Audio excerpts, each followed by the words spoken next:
Halo, halo, apa kabar? Assalamualaikum warahmatullahi wabarakatuh. Senang sekali ini setelah berakhir pekan, Mbak Agi yang berakhir pekan maksudnya, bukan saya. Kita bisa ketemu lagi di awal pekan ini, hari Senin tanggal 17 Juli Mhm. 2023, masih dalam program membaca berita dari di balik berita off the record bersama saya, Hersy Arif. Dan saya Agi Beta, senang sekali menjumpai Anda kembali di awal pekan yang kayaknya penuh gairah nih Mas Hersu karena beritanya Ya, banyak tergantung ini. gairahnya siapa gitu ya. Yang mungkin diangkat menjadi menteri dan wakil menteri pasti sedang bergairah banget begitu ya. Iya. Sementara kalau kita tetap selalu bergairah melihat berita-berita yang bermunculan, karena selain berita soal pelantikan menteri kabinet, terus kemudian juga Mhm. kemarin ada apel siaga dari Partai Nasdem di GBK yang Mhm. jumlahnya juga cukup besar, itu sangat. Saya kira nggak kalah ya kalau jumlah masanya dibandingkan dengan acaranya PDIP yang pada peringatan Puncak Hari Bung Karno kemarin ya Mbak ya. Sama-sama Iya. sama-sama kolosalnya itu. Kemudian saya kira juga yang menarik ini ketegangan ini sekarang antara pendukung Pak Prabowo dengan Pak Ganjar. Ini udah mulai head to head ya, Mbak. Kelihatannya pendukung Ganjar Pranowo tidak lagi melihat Anies sebagai kompetitornya, justru sekarang malah lihat Pak Prabowo yang jadi kompetitor. Saya kira ini berkaitan dengan dukungan Pak Jokowi kepada Pak Mhm. Prabowo yang tanda tanya semakin jelas. Mhm. Sementara kemudian kalau kita mundur sedikit, pada waktu itu kan ada pertemuan antara AHY dengan Puan Maharani. Jadi saya kira mereka ini kelihatannya mereka mungkin dalam posisi nganggap bahwa ya sekarang itu lawan utamanya itu ya Pak Jokowi bersama dengan Pak Prabowo. Kendati Pak Jokowi kemarin ketika bertemu dengan relawan arus bawah Jokowi nyatakan Mhm. ya jangan gerusa-gerusu juga gitu. Ini koalisinya belum jelas dan calon wakil presidennya belum jelas gitu. Mhm. Iya, betul sekali Mas Hersu. Jadi ini makin tegas begitu ya, konflik di terutama kalau kita melihat ini di dunia maya dan juga di dunia nyata sih sebetulnya antara kubu Pak atau koalisi dari Pak Ganjar yang mengusung Pak Ganjar dan pihak Pak Prabowo. Terutama kalau yang tampak nyata gitu di medsos begitu Mas Hersu ya, baik itu di Twitter, Instagram apa dan sebagainya, apalagi unggahan-unggahan di TikTok, Hello Snack Video seperti itu adalah antar buzzer atau antar relawan mereka begitu. Bahkan ini menjadi trending Mas Hersu, menjadi viral begitu. Dan masuk juga ke WA begitu. Jadi dari sana Ya, di-download terus kemudian dan jadi pembicaraan yang ramai. iya, dan secara generik ya, secara kira Mhm. kan memang mereka ini relawan, ini kan sebenarnya relawan Pak Jokowi semua ya, dan ini kan Betul. sebenarnya memang sebagian besar itu afiliasinya itu pasti ke Ganjar Pranowo gitu ya, kalau Mhm. otomatis gitu. Tapi kan dengan perubahan sikap Pak Jokowi ini kelihatannya ternyata Mhm. berubah kan begitu ya, Betul. situasinya sekarang kan. Kalau kita lihat yang terjadi belakangan ini kan semua ini sebenarnya di antara yang berribut-ribut di antara para pendukung Jokowi semua gitu. Mhm. Cuman yang Mhm. satu masih terus bersama Ganjar, tapi yang lain sudah mulai pindah ke Pak Mhm. Prabowo Subianto. Saya kira itu yang terjadi ya. Tapi sebelum kita masuk ke situ, supaya mungkin urutannya lebih kronologis karena ternyata ada sambung menyambungnya juga gitu Mbak ya. Itu Iya. kita ngomongin soal reshuffle kabinet ya. Saya kira Oh ini ya. Mhm.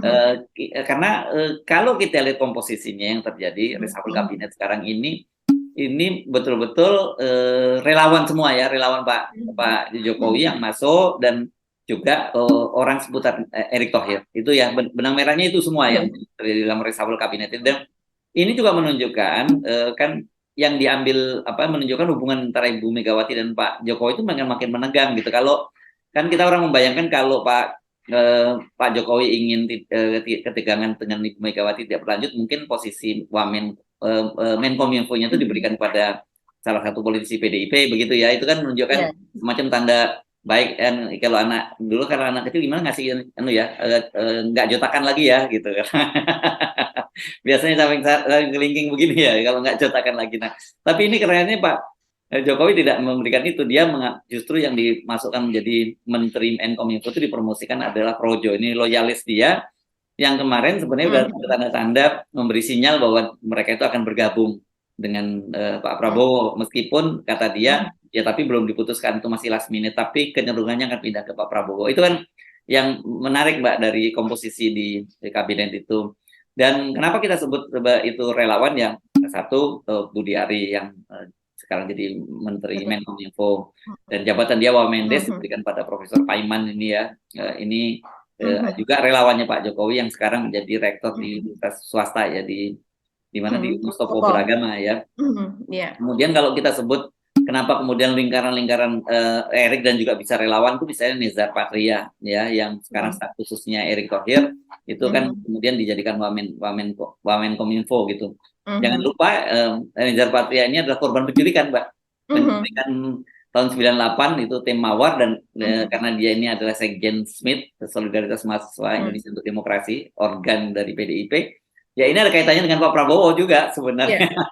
Korban Prabowo. Tapi tidak semua korban penculikan itu kan kemudian memusuhi Pak Prabowo. Ada orang seperti Pius Lanang, ada orang seperti almarhum Desmond Mahesa yang akhirnya malah bergabung dengan Gerindra, dan sekarang Desmond itu Pius menjadi pimpinan BPK malahan sekarang kan gitu.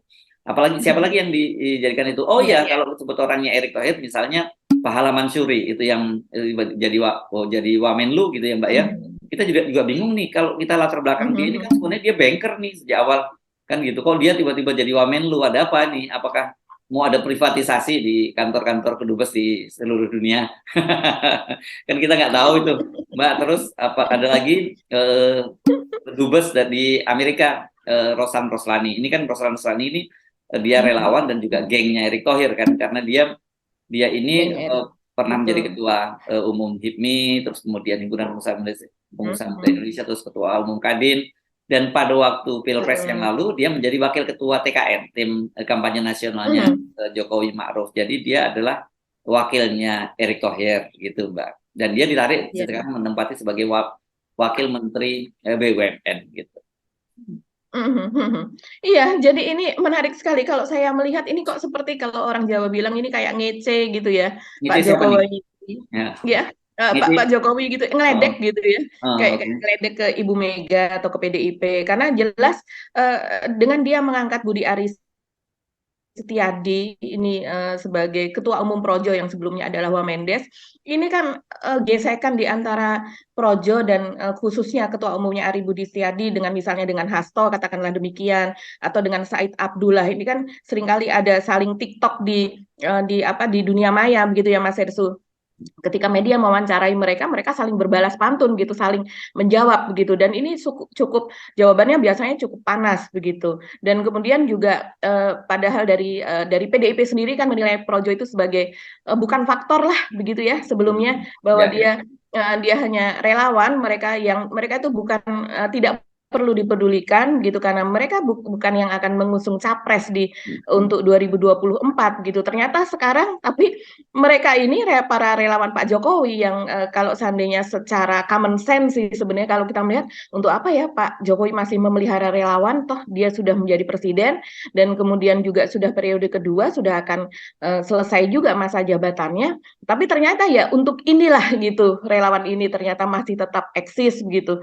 Dan kemudian juga ini menjadi alasan juga kalau seandainya Budi Ari atau Mas Muni ini dia menjadi menteri begitu ya, apalagi Menkominfo, menjadi alasan untuk sering ketemu dengan Pak Jokowi begitu. Kalau sebelumnya kan orang selalu bertanya, untuk apa Projo ketemu dengan Pak Jokowi, untuk apa relawan ketemu. Kalau sekarang dengan dia menjadi menteri begitu ya, dia mau ketemu setiap hari atau setiap minggu sekali, itu menjadi tidak masalah lagi begitu, tidak perlu dipertanyakan dia bisa lagi. Jubir negara ya Mbak ya, jadi jubir pemerintah sekarang dia jadi. Betul sekali, Menkominfo.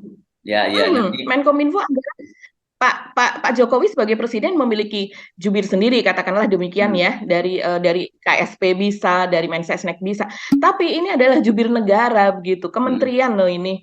Dan kemudian juga ya dia kita katakan bahwa ini memang Pak Jokowi betul-betul mengangkat orang-orang yang sekelilingnya adalah orangnya Pak Jokowi begitu ya, selain Budi Aris Setiadi sebagai ketum Projo, terus kemudian juga Nezar Patria yang tadi dikatakan Mas Hersu sebelumnya adalah Direktur PT Pos Indonesia, kemudian pindah ke Pegadaian gitu ya. Dia ini juga loyalisnya Pak Jokowi, kemudian menjadi staf khusus Menteri BUMN terakhir ya. Otomatis Pak Jokowi kan memang loyalisnya ini memang kebanyakan dititipkan di BUMN BUMN begitu. Kalau di daerah mereka diangkat sebagai direktur komisaris BUMD begitu biasanya. Dan ini Nah, membuat kita ingat-ingat ribut-ribut dulu kan, politisi hmm, PDIP Adian Apitupulu yang merasa bahwa banyak relawan dia yang tidak ditampung oleh Pak Erick Thohir gitu ya.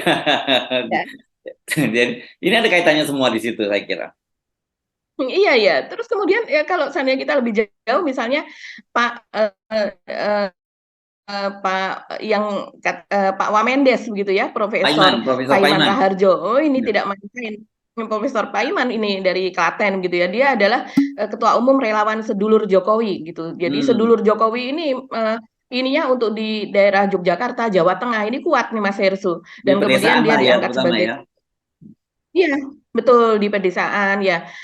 Untuk masuk ke ya sebagai orang Jawa masuk sendiri ke wilayah-wilayah Jawa Tengah dan DIY itu kan memang ya apa konteksnya ke situlah sedulur Jokowi itu namanya juga sedulur ya dalam bahasa Jawa atau saudara kerabat gitu kerabat Jokowi dan kemudian dia juga diangkat menjadi komisaris di perusahaan gas negara PGN gitu ya dan sebagai rektor. Nah, Di rata-rata selain itu mereka juga seperti itu Wamenlu ya, itu tadi dikasih jabatan yang memang kalau rata-rata. wakil menteri segala macam gajinya kan tidak besar. Tapi yang besar mereka itu dapatnya dari Mhm, komisaris-komisaris ya di BUMN itu kan yang besar ya. Sama juga betul, kayak staf betul. khususnya menteri wakil menteri menteri negara itu juga kecil gajinya. Tapi kan Mhm, mereka dapat mhm, duitnya dari komisaris-komisaris di perusahaan-perusahaan itu kan. mhm, mhm. Ya, dan pertanyaan kita, sepertinya PDIP tidak mendapat jatah kali ini, Yes, gitu itu ya. dia poinnya kan. Sebenarnya pilihannya kan kalau mau itu satu apakah dia dia afiliasinya partai politik begitu atau Mhm, dia profesional kan gitu orang betul. kalau bicara begitu. Mhm, Tapi kelihatannya mhm, nggak dipilih itu, lebih pada relawannya begitu ya kan. Karena kalau iya. kita lihat dari sisi profesionalnya ya, sebagian besar bukan di situ kayak Budi Ari ini kan kalau background kominfonya dari mana dia kayaknya nggak pernah ada track record di situ Iya. kan. Gitu Betul. juga Pak Paiman tiba-tiba Mhm, mungkin dia urusannya sedulur Jokowi jadi urusin buat Menteri Desa mungkin masih ada cocok-cocoknya gitu. Tapi yang juga mhm, yang membingungkan tadi itu Pak Halaman Suri tiba-tiba jadi wakil Menlu itu kita juga bingung tuh karena sama sekali tidak ada track record dia dalam hubungan diplomasi gitu kan. mhm, Itu juga agak membingungkan tapi juga sama juga dengan membingungkannya dulu ketika Pak Jokowi mengangkat Pak Budi Gunadi Sadikin yang digantikan oleh Pak Halaman Suri ya dari mhm. seorang banker juga tiba-tiba menjadi Menteri Kesehatan gitu. Kalau di Iya. negara-negara yang negara-negara yang sistem parlementer misalnya begitu, itu biasa orang tidak punya latar belakang apapun dia jadi menteri tertentu, tapi biasanya politisi gitu ya. Kalau ini Mhm, kan mhm. namanya menteri ini kan memang bukan soal teknis, ini kan soal jabatan politis gitu. Tapi kalau di kita kan jadi agak membingungkan Betul. apa dasarnya gitu orang-orang yang dia bukan politisi tapi kemudian ditempatkan di pos-pos yang sebenarnya tidak ada kaitannya dengan latar belakang keahlian dia gitu loh, Mbak. Iya, betul sekali Mas Ersu. Apalagi ini untuk Kominfo ya Mas Ersu. Ini kalau di negara-negara lain ini jabatan yang sangat-sangat strategis yaitu untuk dia kaitannya adalah dengan intelijen negara, dengan pertahanan keamanan dan sebagainya. Makanya Kominfo ini kan sebenarnya di Indonesia juga sudah ditempatkan sebagai posisi yang strategis. Dia mitranya adalah dengan DPR Komisi 1 untuk Komisi satu pertahanan ya. dan keamanan negara. Tapi ini diberikan kepada seorang relawan projo yang mohon maaf saja kalau saya lihat Pak Budi Ari mungkin secara teknis dia tidak menguasai. Tapi dalam hal ini sepertinya Pak Jokowi lebih kepada yang penting orang itu saya percaya. Apalagi ini Yes, menuju ya. menuju kepada pemilu 2024 di Betul. mana kita tahu dari pengalaman-pengalaman yang lalu, maka ini harus betul-betul diamankan soal Kominfo ini begitu. Eh, Hmm. pada tahun sebelum 2019 itu kan banyak sekali akun-akun dan kemudian juga website-website yang di take down atau ditutup begitu Mas Hersu. Karena dan itu tentu saja berafiliasi kepada oposisi. Nah, yang ini tugas yang diberikan kepada Pak Budi Ari ini saya belum tahu di tugas besarnya apa, tapi yang jelas adalah posisi Pak Budi Ari saat ini dia sekaligus sebagai ketum Projo dan dia juga sudah terlihat jelas afiliasinya adalah kepada Pak Prabowo. Dia sendiri mengakui bahwa suara Projo itu sekitar 60% itu kepada Pak Yes. Prabowo.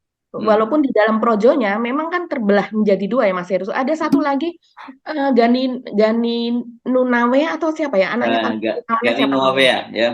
Ya yang dari Oh, dia kan waktu kemarin juga apa ya? Dia pengarah ya atau dia waktu iya. musyawarah projo ya, musyawarah projo Waktu ya. musyawarah projo itu dan dia menurut dia suara dari Musra itu adalah kepada Ganjar. Jadi memang ada Hmm. dualisme di dalam. Tapi tampaknya Pak Muni ini Budi Ari ini lebih menang begitu suaranya dan Ya, pendukungnya lebih karena dia kuat ketuanya daripada juga ya. ya Oke. karena dia ketuanya juga Nah, dan saya kira kita lanjutin aja Mbak soal ini langsung ya. aja ke soal persaingan antara Pak Ganjar dengan relawannya Ganjar dengan Pak Prabowo karena ini langsung nyambung kan ya di situ ya. Karena Betul. sekarang lagi rame banget. Kalau kemarin-kemarin itu kan kelihatan banget itu para relawan Ganjar itu mulai yang dihajar waktu itu Anies Baswedan ya. Kelihatan begitu ya waktu Ya. sebelum. Tapi belakangan saya kira eh, sebulan terakhir ini udah mulai terasa, tapi dalam pekan-pekan ini sangat sangat terasa sekali ya serangannya Ya. dari relawan Ganjar terhadap Pak Prabowo ini karena kelihatannya mereka mulai sadar bahwa ini kompetitor terberat ini Pak Prabowo ini apalagi kalau kemudian cuma jadi dua calon ya mereka bakal lewat nih kalau berhadapan dengan Pak Prabowo yang didukung penuh oleh Pak Jokowi kan gitu. Iya betul sekali Mas Hersu. Jadi ini kita bisa lihat dari posisi misalnya ya kalau di media sosial perang ini tampak nyata itu dari pernyataan dari Guntur Romli misalnya. Ini salah satu eh, eh, pro Ganjar karena dia ketua Ya ini Ganjar geng ya Spartan ya, geng Geng Cokro Cokro. dan geng PSI ya Mbak ya. Geng Cokro dan geng PSI karena Guntur Romli ini adalah juga kader dan juga setahu saya dia caleg juga ya kalau di PSI begitu. Dan kemudian dia juga ketua umum dari Spartan Ganjar Spartan atau apa itu Mas Hersu ya. Pokoknya yang baru saja belum lama juga itu dibentuk begitu.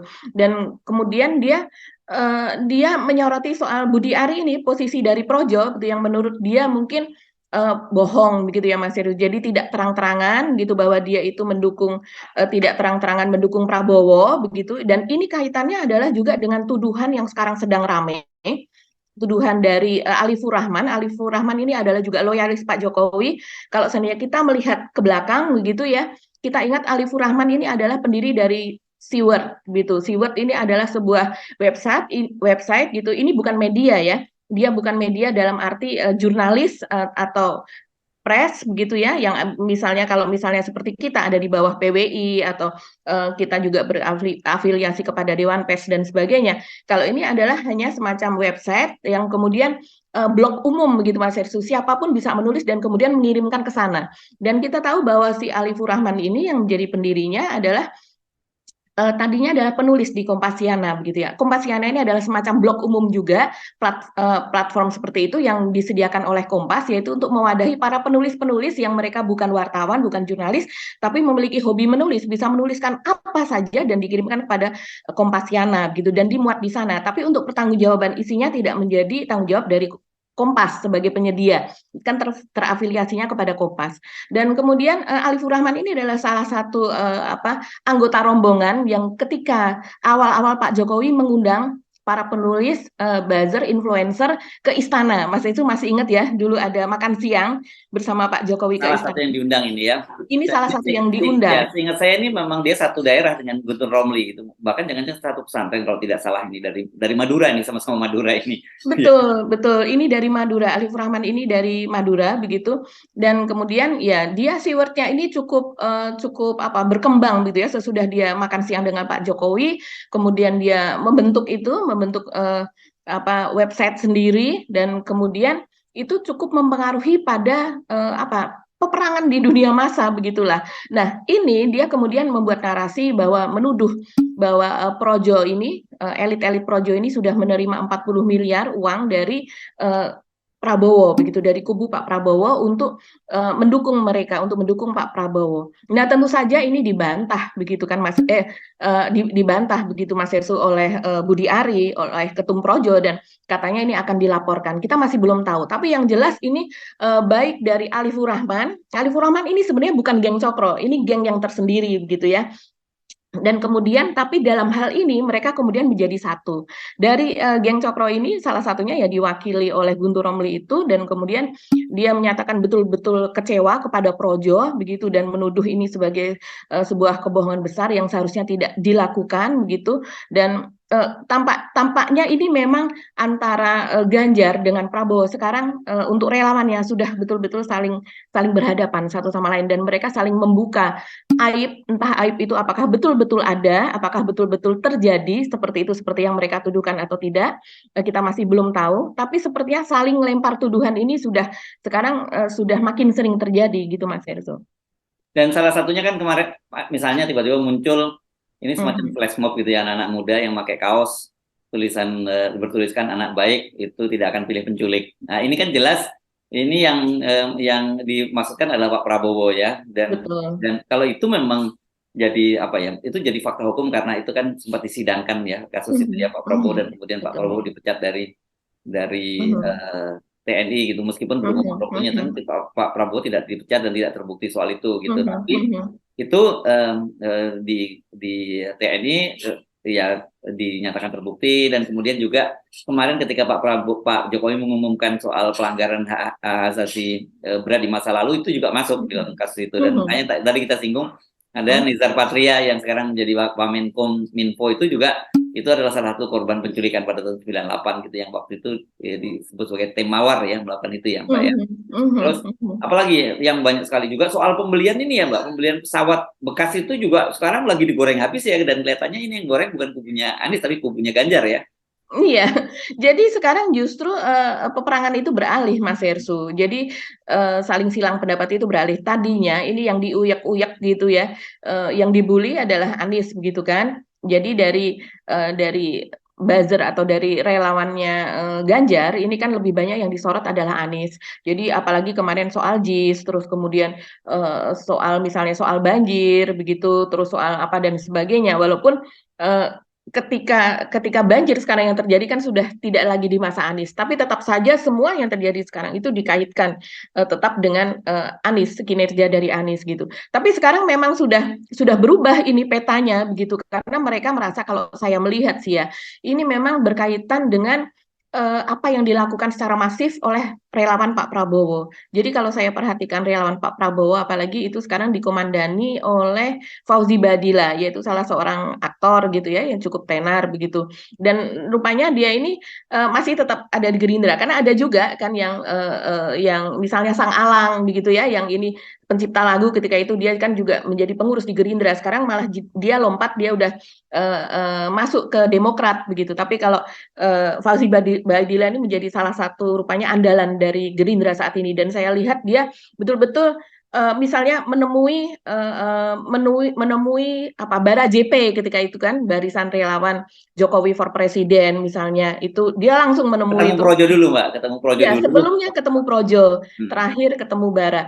Terus kemudian dia juga ke daerah-daerah, Mas Hersu. Jadi ketemu para relawan. Jadi para relawan Pak Jokowi ini memang didekati begitu, dan kemudian juga diraih begitu untuk masuk ke menjadi relawan atau setidaknya mendukung keberadaan Pak Prabowo. Dan juga masuknya dia Bauzi Badilah ini juga, kalau saya lihat dia apa ya, bisa jadi semacam idola lah, kalau saya lihat diidolakan oleh anak muda begitu ya, terutama untuk milenial, yaitu milenial itu usia sekitar 27-28 tahun sampai ke 40 tahun, itu sangat mengenal Fauzi Badila begitu. Nah, kemudian yang di bawahnya juga cukup mengenal gitu. Nah, jadi ini sepertinya akan dipakai sebagai salah satu ikon untuk meraih dukungan dari Gen Y dan Gen Z milenial begitu ya.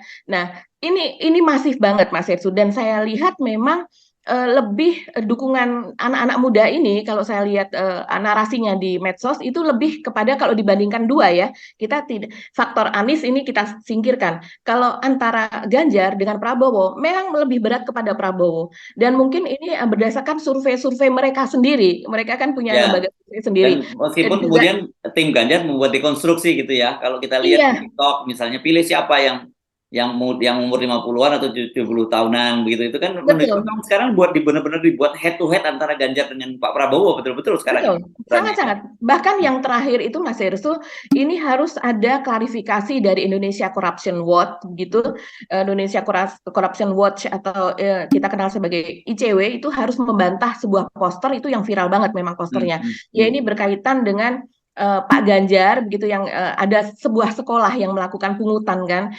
Dan itu sepertinya diolah dikapitalisasi untuk menaikkan elektabilitas Ganjar Hmm. terutama untuk kinerja dia di Jawa Tengah, karena ini kan berkaitan dengan pendidikan. Seperti kita ketahui, generasi muda ini Gen Y maupun Gen Y maupun Gen Z ini mereka yang dipertanyakan, mereka ini kan termasuk anak-anak yang tidak terlalu peduli begitu ya Mas itu dengan terutama untuk Gen Y-nya gitu tidak peduli dengan sejarah, tidak begitu mengetahui soal Orde Baru apa dan sebagainya. Kalau yang milenial masih nih terutama Gen Z maksud saya Gen Z. Kalau Gen Y atau milenial ini masih mengetahui soal itu. Tapi mereka pedulikan saat ini untuk usia 17 sampai 27 itu adalah soal lapangan pekerjaan. Itu yang mereka di media sosial itu yang mereka pertanyakan terus dan soal pendidikan. Kalau seandainya ada pendidikan gratis apa dan rupanya itulah yang sekarang narasi itu yang diperebutkan antara Ganjar dengan Prabowo. Nah, soal hoax ini Mas Hersu ini ada sebuah poster yang cukup viral dan di poster itu ditulis seperti ini. Ganjar copot capslet atau kepala sekolah ya, lakukan pungli tuai pujian dari Indonesia Corruption Watch. Koordinator ICW Adnan Topan Husodo nilai Ganjar pemimpin tegas, tak pandang bulu berantas korupsi, bentuk komitmen wujudkan pemerintahan bersih dan melayani layak dicontoh kepala daerah lain. Dan itu diviralkan di berbagai platform. Dan rupanya langsung ada bantahan dari ini ICW melalui Twitternya yaitu kalau tidak salah sahabat ICW yang dia langsung membantah bahwa itu bukan tidak ada gitu Ya, ya. narasi dari Adnan Topan Husodo dan tidak ada penghargaan itu juga begitu. Ini baru satu nih Mas Hersu. Satu yang rame. Yang satunya lagi adalah apa yang dilakukan oleh Muhammad Nur Hasim yaitu salah satu direktur di BRIN. Mas Hersu Ah, tahu ya, yang dia ya. menarasikan bahwa Namanya dia sebenarnya namanya mempromosikan asing. Ganjar. Namanya asing, Nur Hasin itu sebagai seorang Iya, pengamat namanya asing, tapi saya baru baca ketika muncul ini tadi. Ya, ya, dia dari LIPI, Mas Hersu. ya, ya. Iya, dia sebelumnya adalah peneliti dari LIPI dan sekarang menjadi salah satu direktur begitu ya di BRIN ya di bidang politik dan Hankam kalau tidak salah begitu. Jadi pada waktu itu kan memaparkan hasil survei begitu dan hasil surveinya menurut Mas Ersu itu milik dari siapa? Boni Hargens ya, Boni Hargen ya, ini kita surveyornya. tahu dia relawannya Pak Jokowi lah ya. Dia. Iya, dia memiliki sebuah lembaga survei begitu ya, dan kemudian hasil survei itu dipaparkan gitu, dan itu hasil surveinya adalah temanya adalah mengenai suara dari milenial, dan di situ seperti terlihat betul bahwa dari BRIN ini dia seperti ingin mengendorse Ganjar, dan inilah kemudian menjadi ramai juga ini Mas Ya, ya, Hersul. dan karena dikaitkan Ibu Megawati sebagai Dewan Pengarah di BRIN gitu ya. Tentunya, dan kemudian dituduh BRIN ini sebagai main politik begitu dan sebagai kepanjangan dari Ibu Mega itu tadi suara Ibu Mega kemudian dinarasikan oleh Direktur BRIN ini untuk lagi-lagi untuk meraih keterpilihan Ganjar di kalangan anak-anak muda, milenial dan Gen Z gitu. Ya, ya, ini udah mulai sering bunuh ini Prabowo dengan Ganjar ya kelihatannya, dan ini makin menegaskan bahwa memang ada eh, ya pecah kongsi lah antara Pak Prabowo dengan antara Pak Jokowi dengan Ibu Megawati ya. Walaupun kemarin Pak Jokowi sempat memberikan sinyal yang membingungkan ya ketika bertemu dengan Ya. relawan arus bawah Jokowi yang menyatakan jangan gerusa-gerusu, jangan cepat segera Betul. menentukan siapa calon presidennya karena kan masih koalisinya belum jelas, calon wakil presidennya belum jelas gitu ya. Tapi Pak Jokowi, ketika Pak Jokowi bicara kan orang kemudian mulai curiga nih apa ya maksudnya Pak Jokowi ya, apakah perlu diartikan sebaliknya atau apa kan gitu. Tapi Karena sebenarnya ya, sebenarnya langkah-langkah seperti ini ya Mas Hersu, apalagi dilakukan, taruhlah kalau yang tadi poster itu mungkin relawan dari Pak Ganjar begitu ya, hmm, atau pendukungnya dia lah begitu.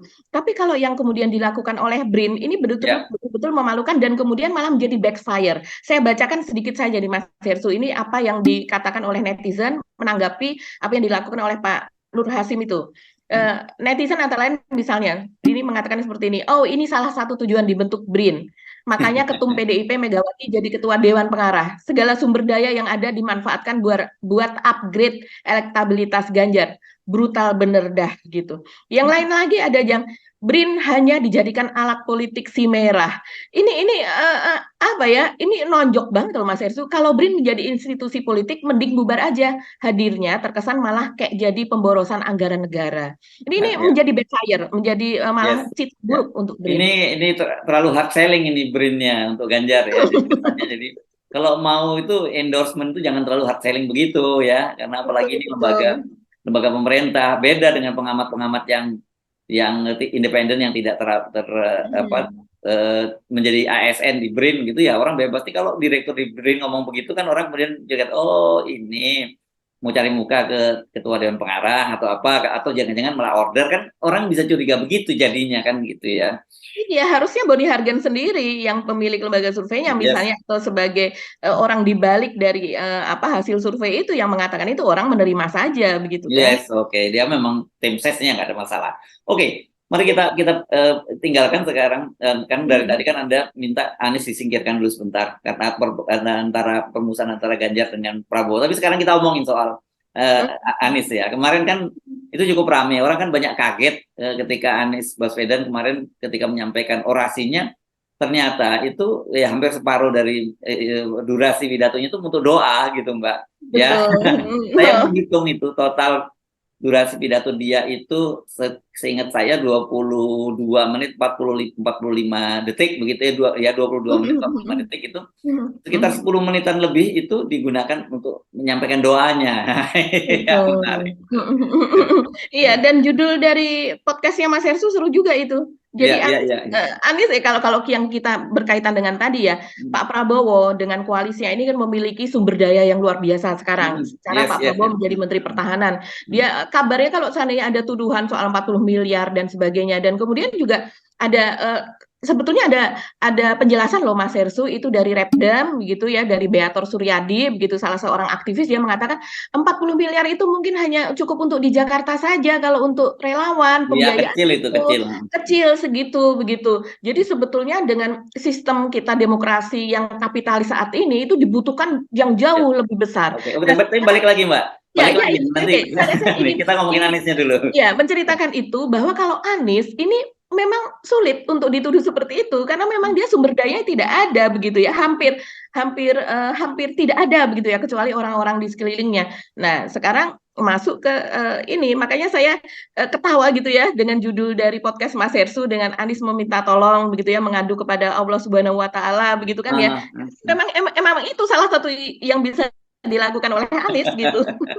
Jadi gini ya, saya lihat memang kemarin itu wajah Anies kelihatan lebih rileks. Mungkin setelah pulang dari haji begitu ya dia udah. Ini kan kalau dalam Islam kan ada gini, orang itu diminta untuk bekerja sekuat mungkin, berikhtiar sekuat mungkin begitu ya. Tapi nanti kalau setelah ikhtiar itu kamu tinggal tawakal gitu kan, karena sebenarnya yang apakah jabatan seseorang, apakah orang itu diberi jabatan, orang itu diberi kekuasaan, atau orang itu dicopot dari jabatannya atau dihilangkan kekuasaan itu kan sebenarnya semua Allah Subhanahu Wa Taala yang menentukan begitu. Mungkin dia saya Ya. nafsirkan begitu. Makanya Anies kemarin itu saya sebut itu bocoran doanya kan di sana selama di tanah suci rupanya itu yang doa dia bacakan karena dia kan bilang begitu. Wah ini doa yang saya bacakan selama saya panjatkan di tanah suci dan saya minta diaminkan begitu. Ya jadi satu Anies tawakal dan dia menyebutkan oh berarti dia selama ini kan dia berarti menganggap dia dizalimi oleh Pak Jokowi dan faktanya memang dizalimi begitu dan jadi saya menyimpulkan dia mengadu pada Allah gitu dan itu cara dia mengadu pada Allah itu dibocorkan lagi di depan ratusan ribu pendukung Nasdem dan juga jutaan orang rakyat Indonesia. Jadi Saya kira banyak yang memang ketawa tapi juga bertanya pada saya, itu judul serius tuh, Anies ngadu kepada Allah Subhanahu wa taala. Lalu saya bilang coba simak simak isi pidatonya dan kaitkan dengan situasi saat ini. Ya, dia bilang dia harusnya dalam negara seperti Indonesia seperti ini, Mbak, kalau kita menghadapi ketidakadilan, kita yang mengadukan kepada lembaga hukum, atau kalau lembaga hukum mentok ya kepada presiden. Kan begitu, ya, Mbak.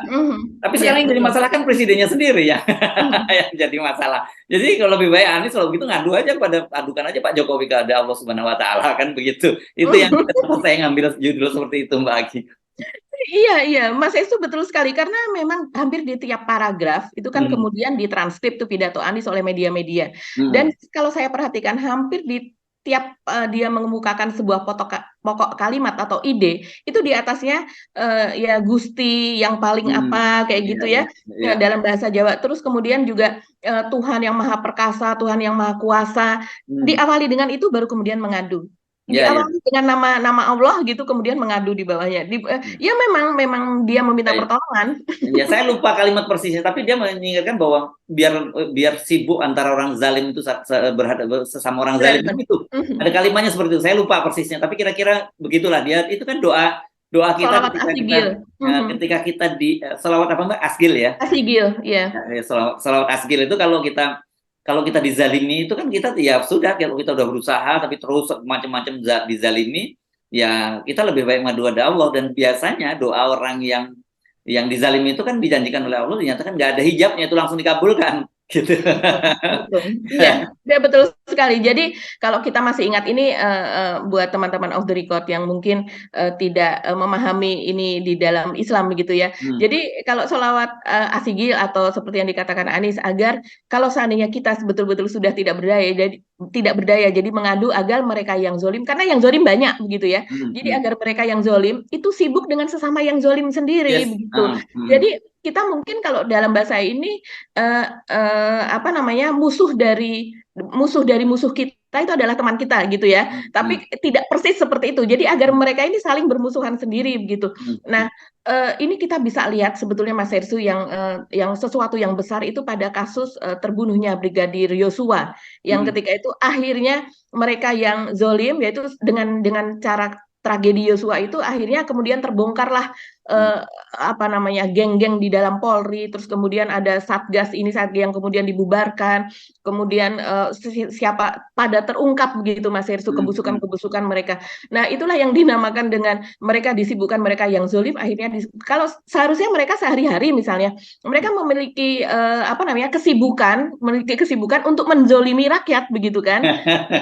Tidak semua Polri ya saya katakan itu kan makanya Pak Listio Sigit kemudian begitu sulit untuk apa yang buruk-buruk itu disingkirkan, mengangkat lagi mereka yang diharapkan menjadi baik dan menjadi apa bisa dikatakan revitalisasi Polri begitu ya. Ya, ya, Polri kemarin menjadi bikin lebih baik. acara Hugeng Award segala macam itu kan ya. Iya, betul sekali. Kita lihat bagaimana Pak Listio Sigit membacakan sesuatu di depan para Kapolsek, Kapolres, dan Kapolda dengan tangan yang bergetar seperti itu. Nah, itu bentuk dari kalau di dalam Islam diyakini sebagai dikabulkannya sholawat asigil atau mereka yang zolim sibuk dengan yang zolim. Tentunya bukan polisi yang baik ya. Polisi yang baik tidak termasuk ke dalam hal itu. Ya, itu. Makanya itu saya kira agak unik memang apa yang di pidatonya Anies Baswedan. Mungkin bagi orang-orang pada bingung, apa nih konteksnya, apa ini kok tiba-tiba kok, harusnya kan forum itu biasanya orasi ya yang disampaikan begitu itu harusnya, tapi tiba-tiba digunakan hampir separuh dari durasi sambutannya itu untuk doa. Ya memang kalau dalam situasi begini kita tinggal berserah diri pada Allah, dan itu soal jabatan atau tidak itu takdir. Dan tetapi yang menarik memang, saya kira mungkin saya juga pernah buat perbincangan dengan Sudirman Said ya, itu juru bicaranya Anies Baswedan, yang kelihatan sekali bahwa memang ada keyakinan di tim Anies Baswedan ini orang yang lucky man gitu, orang kalau orang Jawa nyebutnya bejo gitu, karena dalam banyak kasus perjalanan hidup dia seperti itu. Jadi ini hati-hati, apalagi sekarang dia dizalimi gitu, bisa aja doanya itu tembus ke langit gitu, apalagi diaminkan oleh ratusan ribu orang di Gelora Bung Karno dan jutaan orang yang menonton di channel-channel YouTube maupun di televisi begitu. Ini unik memang yang apa yang dilakukan oleh dan detil lagi Mas Hersu. Saya juga detail gitu apa yang dikatakan Anies gitu ya. Selain soal itu tadi yang zolim dengan yang zolim, dia salah satu yang sebuah kalimat itu yang menarik juga yaitu soal aparat supaya aparat itu dibukakan hatinya gitu Hmm. ya. Hatinya atau kolbunya semacam itu dan kemudian supaya mereka itu tidak masuk ke dalam korupsi, godaan korupsi dan juga dalam jebakan kriminalisasi. Jadi supaya Nah, mereka ya. tidak melakukan korupsi dan tidak melakukan kriminalisasi yang Hmm. merupakan sesuatu jebakan bagi mereka sendiri sebetulnya. Mungkin saja kriminalisasi itu bisa dilakukan sekarang, tapi ketika nanti pemerintahan berganti, itu kan sesuatu kalau orang yang beriman pasti ada balasannya. Itu Ya. adalah jebakan kalau dia melakukan sekarang nanti akan menjebak dirinya sendiri. Hmm. Dan yang lain lagi juga misalnya soal pinjol. Ini sampai pinjol sampai didoakan dia agar mereka yang terjerat pinjol gitu ya dapat selamat, dapat menyelesaikan semuanya. Karena memang pinjol kita sudah pernah membahas ini di podcast kita yang lalu. Ini memang luar biasa di Jawa Barat saja. Ternyata setelah saya baca-baca Mas Hersu itu sekitar 10 juta itu yang terlibat meminjam di pinjol. Dua puluh Padahal persen dong ya, lebih lebih dari 20% dong ya, karena iya betul. Jawa Barat itu kan 48 juta ya penduduknya ya. Kalau Iya, kalau kalau berarti hampir sama dengan Jakarta dong Mas, hampir sama Mas dengan Hetsu. Jakarta ya, lebih dari dua puluh Karena persen. Jakarta 2,3 juta itu berurusan dengan pinjol, sementara jumlah penduduknya 11 juta. Ini sudah downgrade banget. Mau dikatakan kita ekonomi tumbuh, mau dikatakan kita apa, tapi masyarakatnya terlibat dengan pinjol yang Ya. seperti ini. Nah, jadi kalau Anda cermati sebenarnya doa Anies Baswedan itu kemarin doa sapu jagat untuk semua problem di rakyat yang dihadapi oleh rakyat. Jadi bukan hanya problem Anies. Problem Anies adalah dia dikriminalisasi, dizolimi karena dia dihalang-halangi niatnya menjadi calon presiden. Sementara doa-doa yang lain yang dipanjatkan oleh Anies itu sebenarnya itu adalah identifikasi dia terhadap berbagai problem yang Masalah. dihadapi oleh rakyat Indonesia. Jadi itu sebenarnya juga visi misi sebenarnya dari situ, Betul. cuman dia bungkus itu sebagai sebuah doa gitu. Artinya begini, kalau kita nyebut ada ikhtiar dan kemudian tawakal, doa itu kan bagian tawakal, ikhtiarnya ya nanti dia harus benahi itu semua yang isi doa dia itu semua harus dia perbaiki gitu loh yang terjadi pada bangsa ini. Kalau terjadi kerusakan-kerusakan terjadi pada bangsa ini ya dia yang harus memperbaiki kerusakan hukum, kerusakan ekonomi, kerusakan sumber daya alam dan sebagainya itu yang harus dia perbaiki. Ini saya kira salah satu strategi yang menarik juga ini pidatonya lebih pada doa bukan pada ini ya. Jadi sekarang nggak rada masuk akal kan kalau saya bikin judul bahwa Anies mengadu pada Allah Subhanahu Wa Taala, adukan Jokowi kepada Allah Subhanahu Wa Taala bagi. Iya, iya. Masuk akal Mas Hersu, cuman bikin tersenyum saja karena menggelitik gitu ya judulnya. Hmm. Menggelitik dan unik.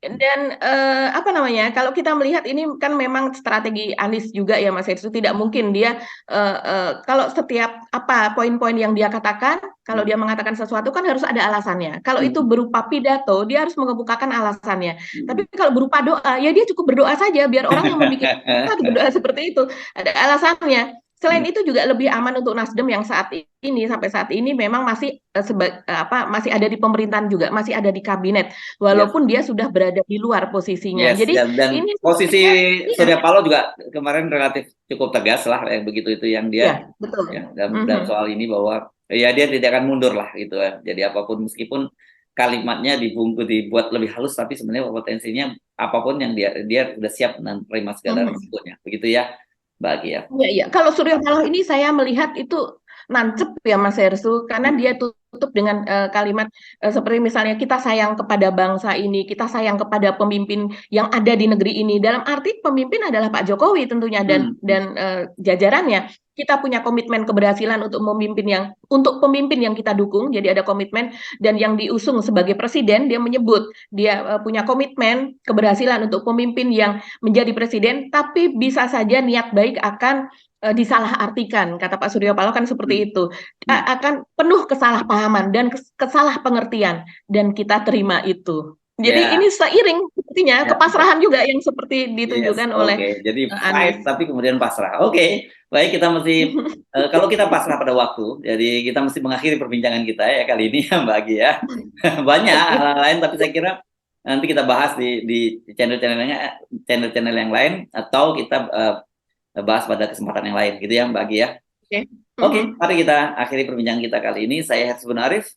Dan saya Agi Beta, terima kasih atas perhatian Anda. Tetap salam 0%. 100%. Wassalamualaikum warahmatullahi wabarakatuh. Salam buat